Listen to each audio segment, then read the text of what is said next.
Bem-vindo ao Manhwa Recaps. Cuidado, spoilers a seguir.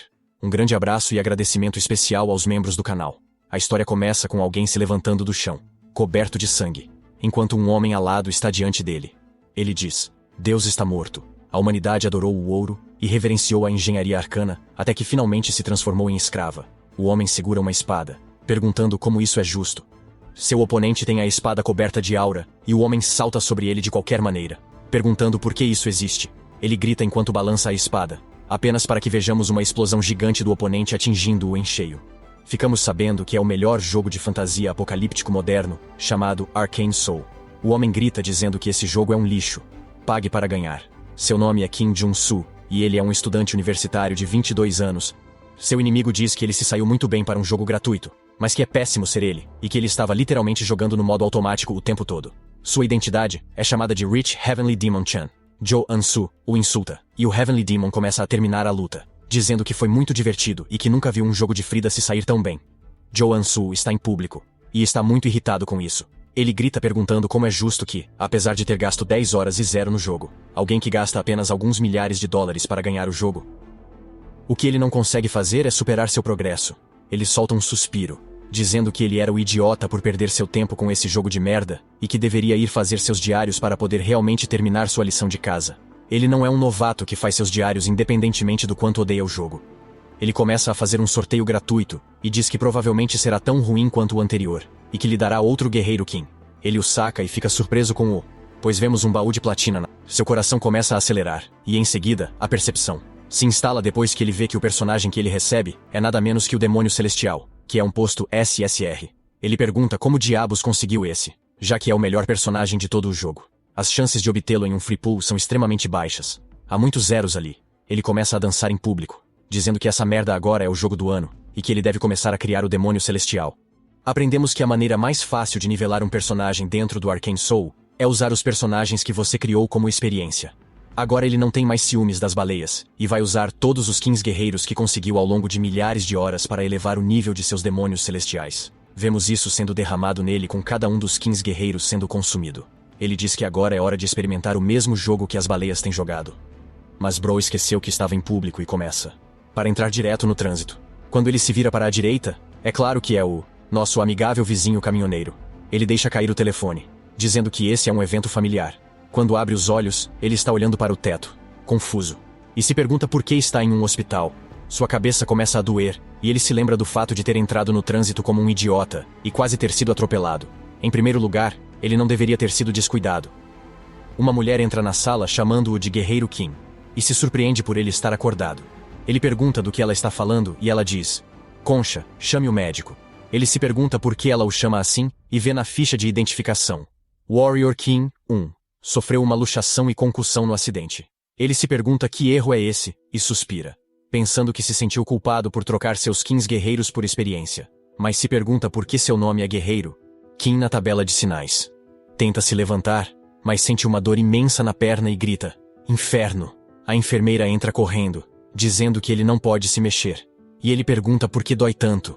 O médico diz que ele foi atropelado por um caminhão e saiu ileso. Joe e Sue perguntam do que falam e o médico diz que precisam de mais exames, incluindo ressonância magnética e teste de visão mágica. Ele ouve magia e se pergunta do que falam, achando que está sofrendo um derrame. Na recepção, eles estão cobrando as taxas do quarto dele, bem como as outras coisas médicas que precisaram fazer, como tomografias computadorizadas. Disseram-lhe que seria 22 milhões. E isso era muito. Ele diz que ficou aqui por 4 dias. Então, como é que é tanto dinheiro? A mulher o lembra que ele não tem seguro.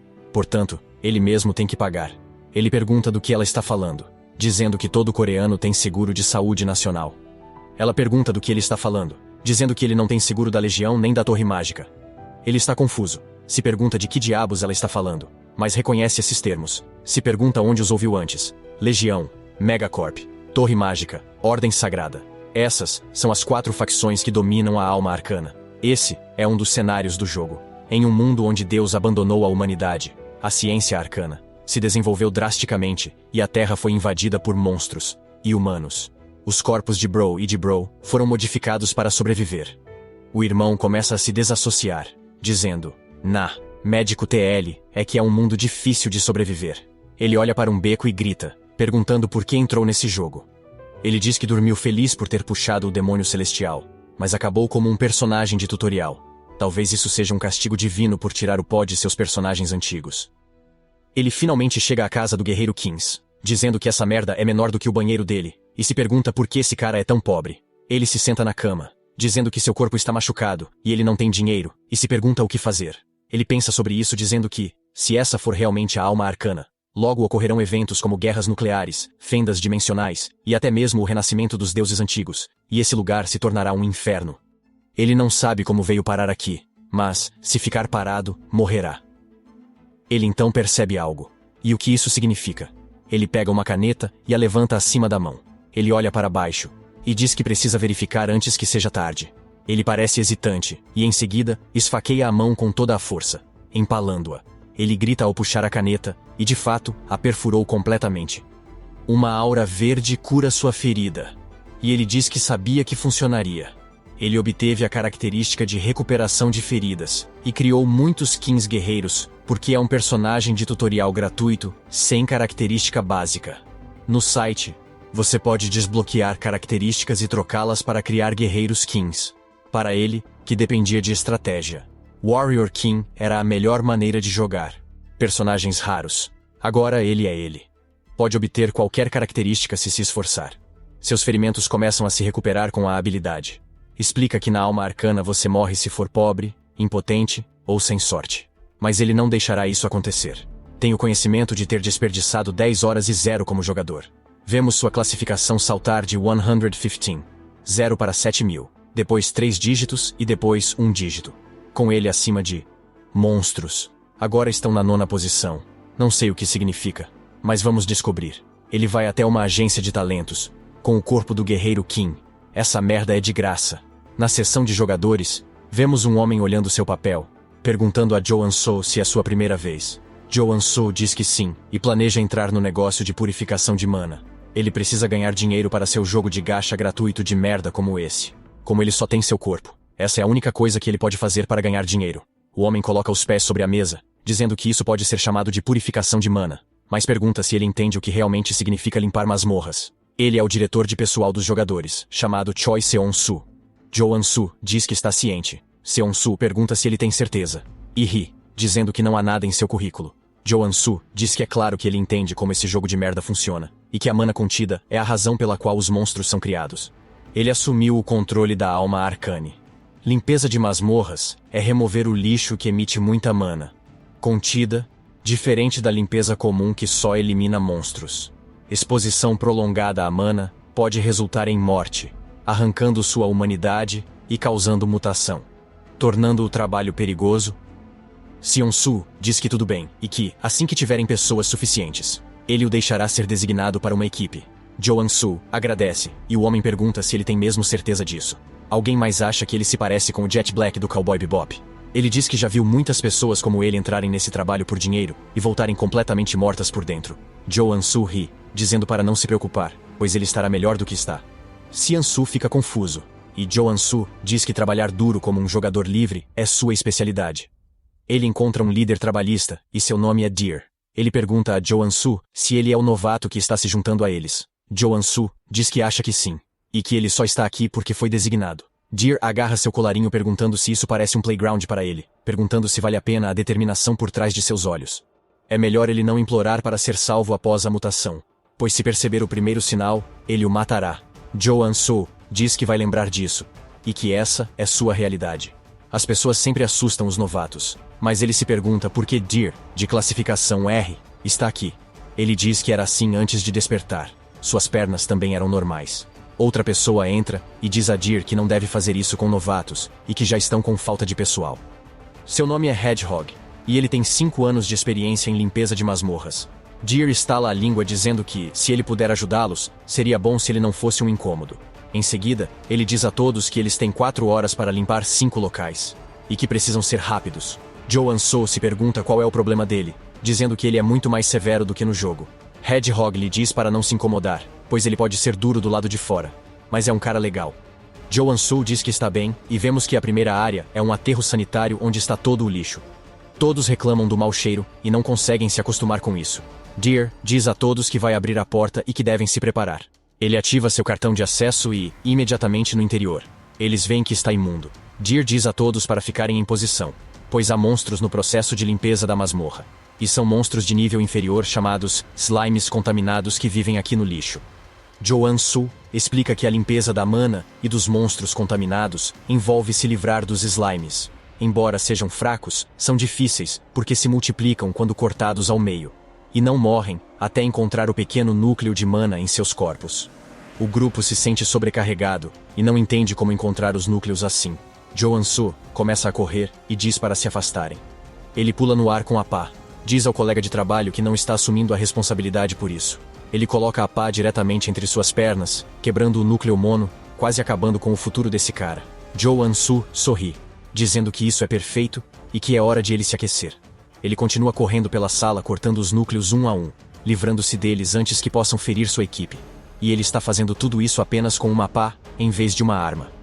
Deer olha e o Hedgehog também, enquanto outro colega de trabalho diz que ele está matando o lodo tão rápido e pergunta se isso é possível quando o vê voando para pegar um gigante. Joan-Su sorri, dizendo que é claro que é. Quando temos um flashback de 2 dias atrás, e ele se pergunta onde está algo, pois o vemos rastejando no chão e no meio de um playground. Ele diz que deve estar por aqui, e então o vê dizendo que o encontrou. Ele pega a moeda do chão, e ganha a característica Treasure Huntley. Ele fica feliz, dizendo que é a mais importante para o guerreiro King. Ele dança elogiando a moeda, e a mãe cobre os olhos, dizendo que ele precisa ter pensamentos felizes. Ele aprendeu regras importantes enquanto reunia características. Quando o vemos vomitar em uma lata de lixo, no meio da sala de Asmongold, adquiriu outra característica chamada contaminação. Resistência. Ele diz que foi a mais difícil até agora. Obter características é como um jogo, desde que satisfaça as condições. Ele olha as características e explica que só pode equipar 6, podendo alternar entre elas quando quiser. Graças ao caçador de tesouros, ele vê os núcleos de mana dos slimes e os elimina facilmente, incluindo um gigante. Há outro atacando o grupo, atirando gosma, e Deer diz para todos tomarem cuidado para não serem atingidos. Mas Joan-Su passa por tudo, dizendo que seu esforço vale a pena, pois é resistente à contaminação. Eu não faria isso. No ônibus indo para casa, Joan-Su diz que mesmo com todas as características, trabalhar o dia todo ainda é difícil. Hedgehog diz que está surpreso por eles estarem indo para casa mais cedo graças a ele, e que apenas observá-lo foi incrível, perguntando se ele está esperando para acordar como os cervos. Joan-Su ri, dizendo que não é nada disso. Ele só sabe trabalhar com uma pá devido à sua experiência militar. O Hedgehog lhe diz que isso é incrível, pois lhe crescem chifres, e Joan-Su diz que os sintomas da mutação estão piorando, e parece que ele foi exposto a muita mana contaminada. Joan-Su lhe diz que ele não está com uma aparência muito boa, e que deveria descansar em casa. E Hedgehog ri dizendo que prefere se tornar um mutante a enfrentar seus cobradores de dívidas. Joan-Su diz que faz sentido o fato de ele querer o emprego, pois não há muitas pessoas que o queiram. Ele pula para um intervalo de 4 dias e diz que todos já terminaram e que todos parecem cansados por terem que limpar constantemente. Alguém está vomitando as tripas, e não é outro senão o Hedgehog, que está cada vez pior. E Joan-Su diz que o avisou para não se esforçar muito. E Deer diz que a única razão pela qual ele ainda está pronto para ir é porque ele é jovem, e nunca pensou que faria sua parte em primeiro lugar, dizendo a ele que fez um bom trabalho. Joan-Su diz que é graças a todos, mas na verdade é apenas graças às suas características. Joan-Su diz que o cervo está se aguentando muito bem, e que deve ser porque ele está em nosso posto. Eles então ouvem gritos, e ele se vira para ver o Hedgehog começando a ter uma aura negra ao seu redor. Seus colegas dizem que sua coluna está mudando, e perguntam se ele está bem, mas Deer corre para ver o que está acontecendo, e Joan-Su entende também. Deer tenta dizer a Hedgehog para ficar acordado, e que precisam sair. Mas a mutação de Hedgehog é demais, e ele começa a virar um monstro, explodindo a área. Joan-Su diz que a situação está prestes a ficar real. Quando o pé de Hedgehog pisa no chão, vemos que ele perdeu totalmente sua humanidade, transformando-se em um Hedgehog gigante, e começa a espumar. O sangue sai pela boca como um cão raivoso. Joan-Su diz que perdeu a sanidade, e se não o derrotarem, não escaparão. Suas novas habilidades limpam monstros, não ajudam no combate. Não importa o quanto pense. Ele não sabe como sair dessa. Precisa inventar algo. O primeiro ataque vai em direção a Joan-Su e ele nem bloqueia. Ao levar um soco no rosto, ele voa para a parede, começa a cuspir sangue, e diz que a diferença de energia é enorme, ele pode morrer. Ele ganha uma característica chamada resistência com esse golpe. Ele diz que é muito cedo para desistir enquanto ele tiver essas características e para sobreviver. Ele tem que pensar em tudo o que puder para fazer isso e precisa se livrar de algumas de suas características. Agora, ele começa a selecioná-las, dizendo que a força será útil. Mana Heart permitirá que ele controle sua mana, e Endurance reduzirá todo o dano recebido. A absorção de mana permite que ele absorva a mana, e a respiração profunda concede maior regeneração de mana. Por fim, a peça final desse quebra-cabeça. Resistência à corrupção. Agora que colocou todas as suas características em ordem, ele está muito mais apto para o combate do que antes. Hedgehog começa a correr em sua direção enquanto grita, e Joansu ativa a força, o que lhe dá um aumento de 10 vezes no poder. Ele ergue a pá para trás e grita, atingindo o Hedgehog, derrubando-o no ar. Ele diz que isso está funcionando, e que ele pode realmente ser capaz de fazer isso. Como o Hedgehog ainda está voando, ele começa a girar como o Sonic. Joansu diz que essa merda é ilegal, e quando ele perde o ímpeto e começa a ir direto em direção a ele, esbarra em uma pedra fazendo com que ele volte direto para o ar. Joansu grita, perguntando o que ele deveria fazer nessa situação, enquanto reage ao ataque, sendo esmagado pelo Hedgehog. Em seguida, o Hedgehog cria uma certa distância enquanto ri, e avista algo quando Joansu salta do local onde foi atacado usando a resistência, O Hedgehog diz que a resistência de Joansu torna sua defesa 10 vezes mais forte. Ele diz que mesmo com a resistência, ainda dói. Ele se prepara para um soco, dizendo que se parar agora, morrerá, e começa a desferir uma enxurrada de socos no Hedgehog, pois é sua única opção, para atacá-lo permanentemente. Um dos espinhos do Hedgehog se dobra e é lançado, quase atingindo Joansu, mas foi apenas o primeiro, pois ele desfere uma barragem, perfurando todo o corpo de Joansu com esses espinhos e derrubando-o no chão. Ele diz que só precisa fazer um pouco mais e começa a correr de volta, chegando para mais um soco. Vemos sangue, e suas roupas sendo enviadas para o outro lado do campo, pois sua mão foi totalmente destruída por algo. Junsu está confuso, e Hedgehog prepara outro ataque de pena, explodindo o braço inteiro de Joansu. Joansu grita, e Hedgehog junta os dois punhos, descendo para dar o golpe final. Joansu diz que isso é o que ele esperava, e que não pode vencer com o Guerreiro Qin. Quando os punhos do Hedgehog caem, vemos o golpe atingir o local onde Joansu estava deitado. Temos um flashback dele jogando o jogo em seu telefone. Ele diz que, quando era um jogo, era tudo fácil.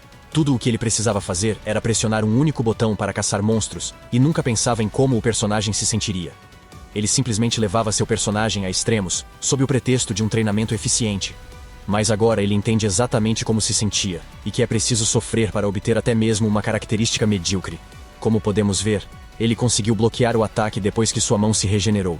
Ele então dá um soco rápido na cabeça do Hedgehog, fazendo-o voar pelo campo. Ele diz que não há como vencer sem pagar um preço, já que ele estava comendo alguns sanduíches de trembolona, ativando uma característica chamada músculo mutante. Ainda há espinhos no seu corpo. Hedgehog bate na parede, e Junsu diz que os ataques imprudentes foram para obter a característica. Era para a característica obtida ao ultrapassar o limite de mana, coração e força, ativando o músculo mutante. Hedgehog corre de volta e Joansu diz que toda a preparação foi para esse momento. Ele bloqueia o soco de Hedgehog facilmente, começa a rir e a revidar, dizendo que isso não funciona mais, e que ele o desafia a revidar. O punho do Hedgehog começa a desenvolver alguns espinhos também, e ele dá um soco direto no peito de Joansu, fazendo com que ele caia no chão, transformando-o em queijo suíço e fazendo buracos por todo o seu corpo. Seus intestinos começam a se regenerar, mas parece que também estão sofrendo mutações. Hedgehog está confuso, pois Joansu agora desbloqueou a característica de corpo mutante, fazendo com que seu corpo agora combine com seus braços colossais. Ele agradece ao Hedgehog, dizendo que precisava disso e que foi graças à ajuda dele. Ele corre, e o Hedgehog entra em ação. Mas Joansu não desiste, e eles travam uma batalha de força. Agora estão em pé de igualdade. Deer recupera a consciência e se pergunta o que está acontecendo com todo esse barulho. E vê uma briga direta. Parece algo de um filme de kaiju. Ele se surpreende por ser o Guerreiro Qin, perguntando se era um super-humano ou algo assim. Dizendo que um humano normal não pode lutar contra um mutante em pé de igualdade. Tanto Joansu quanto o Hedgehog se afastam um do outro com sua força, e ambos caem no chão exatamente ao mesmo tempo. Joansu olha para cima dizendo que isso não é tão fácil e que seu tamanho é semelhante. Mas nesse ritmo, será uma desvantagem. Hedgehog começa a gritar, e Joansu diz que isso é perigoso, mas que ele não tem escolha. Ele ativa sua resistência à contaminação, que já conhecemos. Ele diz que precisa acreditar em si mesmo, apenas para excluir a habilidade. Deer se surpreende quando o corpo de Joansu começa a mutar, como o do Hedgehog, e ele luta por sua sanidade. Quando começa a virar um monstro, sua pele fica vermelha e ele solta um rugido que assusta o Hedgehog. Um círculo mágico aparece na sua boca e ele solta um feixe direto no Hedgehog. Hedgehog tenta bloqueá-la, mas é inútil, pois ele é enviado para longe. Deer se pergunta o que é isso e vê uma versão gigante de Joansoo, parecida com um ogro, olhar para ele e dizer que não acredita que virou um mutante enquanto lutava contra um, perguntando como isso é possível. Mas para Joansoo, é só mais uma característica chamada mutante. Deer diz, puta merda, se perguntando o que é isso, e começa a se arrastar para longe de Joansoo, pensando que precisa sair daqui. Joansoo continua a rosnar e estende a mão diretamente para Deer. Deer fecha os olhos de medo, apenas para ouvir Joansoo tossindo e gemendo. Quando abre os olhos, ele vê Joansoo acima dele, ofegante, pois agora está de volta à condição de humano. Em seguida, ele cai de cara na frente dele dizendo que foi ele quem fez isso. Ficamos sabendo que sua corrupção e resistência são a última linha de defesa. Se você tiver uma forma mutante e músculos mutantes e eliminar a resistência, você se tornará mutante. A crença comum é que uma vez que você se transforma, não pode voltar atrás. Mas ele sabia o contrário, e precisava disso. Ele sabia que poderia mudar, desde que pensasse razoavelmente, mesmo que por pouco tempo. Então, mesmo com seu corpo derretendo e se reconstruindo, e a dor insuportável, ele lutava por sua sanidade. E assim, trocou a resistência à corrupção por sua habilidade mutante. Temos uma bela visão aérea de onde eles estão limpando, e Joansoo parece exausto. Ele diz que parecia que todos os seus músculos e ossos estavam se movendo, e que não quer passar por isso novamente. Ele se levanta trêmulo, caminhando até o corpo do Hedgehog. Um globo roxo sai da boca do Hedgehog. Joansoo a agarra, e ficamos sabendo que é um núcleo de mana de nível 1, e ele começa a dar um sorriso de dar dó, dizendo que tudo valeu a pena. Ele começa a dançar, dizendo que a limpeza é lucrativa. Deer pergunta se ele está bem. Diz que ele virou mutante e pergunta o que houve. Joansoo diz que será irritante se houver rumores. Então ele diz que apostou na chance de voltar e teve sorte. Deer fica surpreso e diz que foi arriscado. Joansoo lhe entrega núcleos de mana de nível 0, já que recebeu um de nível 1. Ele diz que quer voltar agora e tomar ar fresco. Todos ficam surpresos, pois ele salvou suas vidas e lhes deu monocurs, esperando que guardem seu segredo. Mas Deer o olha desconfiado. De volta ao prédio de Seansoo, ele está ficando nervoso. Joansoo se pergunta por que tanto beijo na bunda. Seansoo diz que ele deveria ter dito algo se fosse super-humano, e teriam lhe dado o trabalho adequado. Em vez disso, Joansoo agora entende por que ele o está envidraçando. Na alma arcana, um super-humano desperta uma habilidade que lhe permite obter mana poderosa. Em um mundo como este, onde força é poder e autoridade, os super-humanos são basicamente os nobres. Mas faz sentido que ele pense assim, já que é preciso ser um super-humano para derrotar os mutantes. Embora, no caso dele, seja apenas um design de jogo ruim, pois ele pode obter características. Seansoo enfia a mão no bolso, dizendo que ele deveria lhe pagar pela limpeza, e Joansoo diz que isso seria bom e tenta manter a calma. Mas ele tem aquele sorriso, dizendo que vai deixá-lo pensar que é um super-humano por enquanto. Seansoo saca uma tonelada de dinheiro, dizendo que ele limpou 5 regiões e que eles ficam com 20% das taxas do total, de W50 milhões. Se eles dividirem isso por quantas pessoas estavam no grupo, ele estaria lhe dando 5. Mas desta vez eles farão diferente, pois ele coloca muito dinheiro na mesa. Diz que só receberão 5% dos honorários e ainda lhe darão um bônus de 12 milhões. O sorriso de Joansoo atinge outro patamar, lembrando a língua de Lloyd. Bro, que até vira um coração. Agora, ele sai da sala cantando, e alguém diz que parece que está de ótimo humor, e o cara diz que ele deve ter sido muito bem pago. Joansoo diz que sim, desde que terminaram o trabalho, e ele o reconhece como uma das pessoas com quem trabalhou. O cara diz que está aqui porque quer pedir um favor. Joansoo pergunta o que ele quer dizer, e o rapaz diz que a esposa dele está doente e que ele quer saber se pode lhe emprestar algum dinheiro. E lamenta pedir isso quando eles nem se conhecem. Joansoo diz que não é uma boa ideia ajudar os outros quando não se sabe nada sobre eles, e que ele pode até apunhalá-lo pelas costas. Já é bastante difícil se sustentar agora. Joansoo agarra a mão do homem enquanto ele implora, dizendo que é muito mais velho do que ele, portanto não precisa fazer isso. E embora não seja muito, ele pode usar isso, pois lhe entrega muitos núcleos de mana de nível 0. Joansoo diz que se sente muito mal para simplesmente ignorar o homem. Que chato. Mais tarde naquela noite, ouvimos o cara rindo, chamando-o de burro, dizendo que ele fingiu ser pobre e lhe deu tantas monostones, e ele está se gabando para Deer. Deer diz que ele deve ser novo nesse tipo de coisa, e o cara diz que teria lhe dado mais se ele tivesse dito que seu filho também estava doente. E ele diz que o que é irritante é que ele recebeu mais do que todos os outros e deu a ele uma parte extremamente pequena, junto com aquela parte falsa sobre-humana de suas ações também. Deer suspira, dizendo que ele nem sequer é um super-humano e que é melhor lhe darem uma lição. O mendigo pergunta se ele tem uma ideia, e Deer pergunta se ele não sabe dizer e sorri, dizendo que aquele idiota de verdade deve ter alguma habilidade estranha, enquanto o irmão ajuda os pobres. Deer diz que, sabendo seu segredo, podem mostrar como o mundo é assustador. A cena é em um resort de luxo, com Joe e Sooth recebendo uma massagem. Ele diz que o dinheiro é ótimo. Nunca pensou que teria uma massagem em um lugar assim. Estar no jogo é melhor que a realidade. A massagista aperta seu braço forte e Joan So diz que passou 3 dias descansando no hotel e ainda está doendo. Agora, ele terá que pensar 2 vezes antes de usar qualquer característica mutante. Mudar características não é tão poderoso quanto pensava. Seu corpo muda conforme as características e os efeitos colaterais aumentam. O problema é a sobrevivência. Depois de limitar o uso de sua característica, olha pela janela, reconhece algumas pessoas, diz que aquela é a gangue do Punho de Ferro, pois vemos todos eles na piscina. Ele explica que a alma arcana é dominada por gangues locais e não por leis. É natural, pois há muitos monstros e as pessoas precisam depender dos super-humanos. Ele diz que conseguiu sobreviver na primeira parte, mas seria tolo se dependesse apenas de suas características em um lugar tão perigoso. E ele começa a sorrir, dizendo que no final, tudo se resumirá ao fato de ele estar muito bem equipado.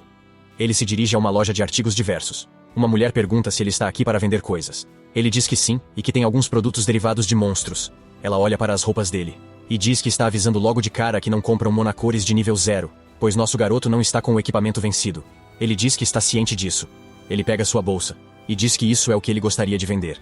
Quando ele tira da mochila um monacore azul, ela fica surpresa. Ela pergunta se esse é um monacore de nível 2. E ele diz que sim, dizendo a ela para dar uma boa olhada. Ele diz que é bom vê-la surpresa.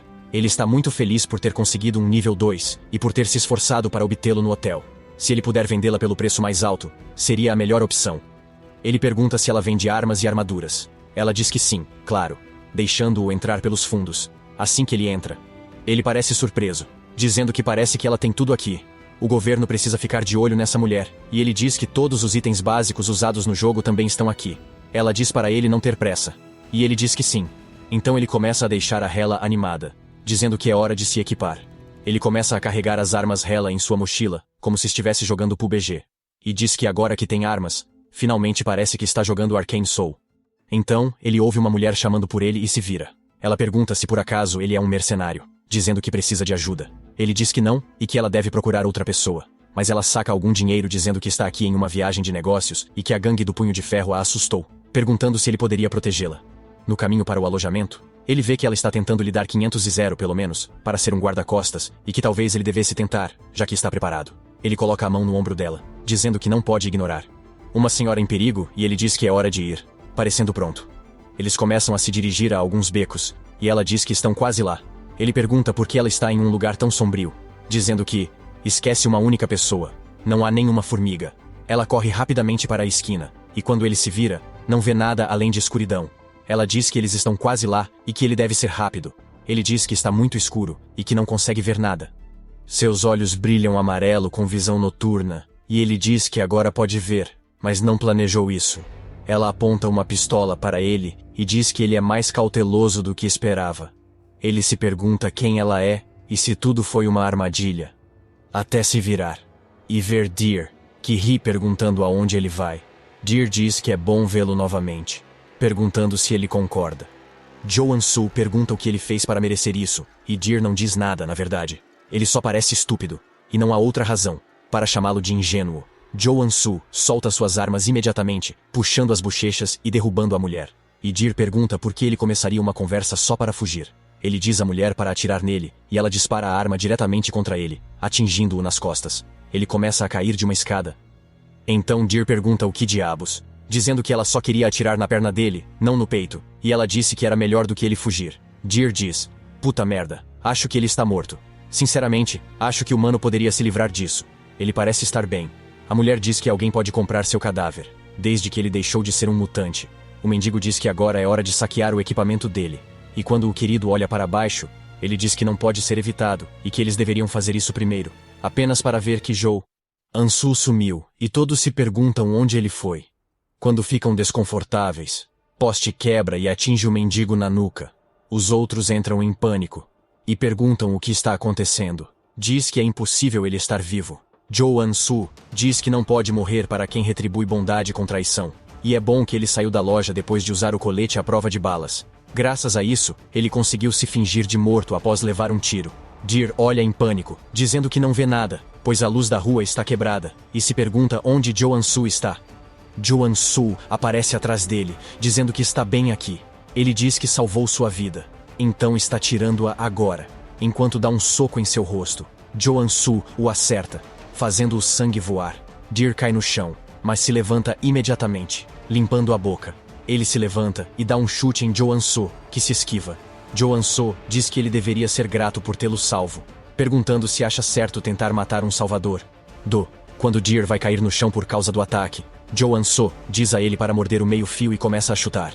Mas a mulher dispara sua arma em direção a Joe Ansu e pergunta a Deer se ele está bem. Ela consegue acertar o braço de Joe Ansu com um tiro, e ele diz que foi muito descuidado. No Arcane Soul, o mais assustador não são os monstros ou mutantes, mas as pessoas. Ele foi ingênuo demais e confiou facilmente nelas. Ele pega o coldre de sua calça e saca a arma para não cometer o mesmo erro novamente.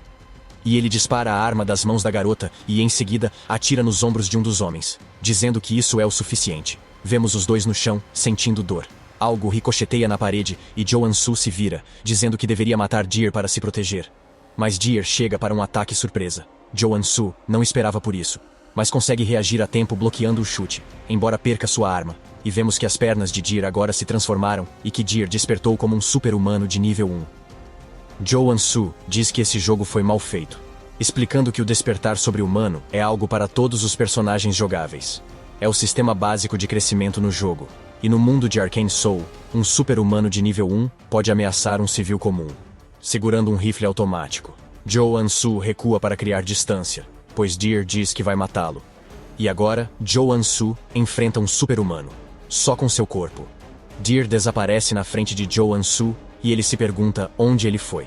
Descobrimos que Deer tem duas habilidades únicas: movimento estereoscópico e chute. O movimento estereoscópico permite que ele use a elasticidade das pernas para se mover em qualquer direção. No caso dele, ele corre na parede como no Assassin's Creed. Joe Ansu olha para cima e o vê de cima, pois ele a usou para ganhar altura. Ele começa a dar um chute usando o impulso e a altura. E Joe Ansu diz que ele precisa se esquivar e rola para fora do caminho, deixando o chão para ser completamente esmagado.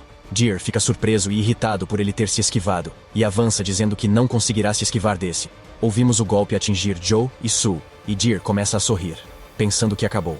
Mas Joe Ansu diz que sente muito, mas não tem intenção de se esquivar. Como podemos ver, ele o bloqueou com uma arma e o chama de vira-lata que não conhece seu lugar. Ele sabia que comprar esse bastão extensível era uma boa ideia. Há algumas horas, no depósito da garota, ele se perguntou se uma arma valeria tanto a pena assim, já que o Guerreiro Qin é um personagem de classe guerreira. Mesmo que ele fique mais forte, há um limite para a eficácia com que ele pode manejar uma arma. Por precaução, ele queria comprar uma arma de combate corpo a corpo, um bastão expansível. Cada personagem tem armas e características eficazes para sua classe. Vemos a perna de Deer tremendo, e Joe Ansu o derruba. Para vencer Deer, ele precisava de uma arma curta e características de guerreiro. Ele balança o bastão, atinge o cervo, derrubando-o, e adquire a característica Strike. Essa é uma característica da classe guerreira. Ele tenta usar spam em seus ataques para obter mais, usando coisas como uppercut para baixo e lunge. Ele tenta um golpe lateral, mas não sei se ganhou uma característica. Deer encontra uma abertura e chuta Joe Ansu. Joe Ansu pensa se deve se esquivar, mas diz que não pode parar agora, e cerra os dentes, dizendo que mesmo que tenha que quebrar seu ossos, e ele bloqueia o ataque com o cotovelo atingindo a perna de Deer. Ele diz que deve continuar atacando. Isso continua novamente enquanto eles trocam golpes um com o outro. Em seguida, Joe Ansu obtém uma característica chamada Combo, e começa a ter aquele sorriso. É isso aí. A melhor construção de característica de classe de guerreiro para os estágios iniciais é combinar o ataque e o combo. Ele usa a mão esquerda para dar socos, e a mão direita para balançar o bastão. Sem dúvida, colocar esse cara em uma cutscene. Deer implora para que ele pare enquanto começa a perder a consciência, e em seguida, Joe Ansu enfia seu bastão diretamente no peito de Deer, atingindo-o com um golpe. Deer finalmente perde a cabeça, caindo no chão, e Joansu grita dizendo que ele conseguiu, que foi derrotado e que acordou. Seus braços começam a ficar quentes como se estivessem queimando, como a chuva que cai sobre ele, e ele se pergunta que sensação é essa, enquanto olha para eles. Seu corpo inteiro começa a se encher de dor, enquanto uma aura vermelha gira em torno dele, e ele diz que pode sentir algo transbordando dentro de... E ele acha que sabe o que está acontecendo. Há uma explosão muito brilhante de onde ele está, e como agora ele tem uma aura dourada em torno de seus dedos, ele diz que este é o dia em que aprendeu a verdade cruel do mundo da alma arcana, e que agora, ele despertou como um super-humano de nível 1. Se você assistiu até o fim, comente Brownie para me avisar. Inscreva-se para receber mais vídeos como este. Deixe um like ou um comentário para ajudar o canal. Obrigado por assistir.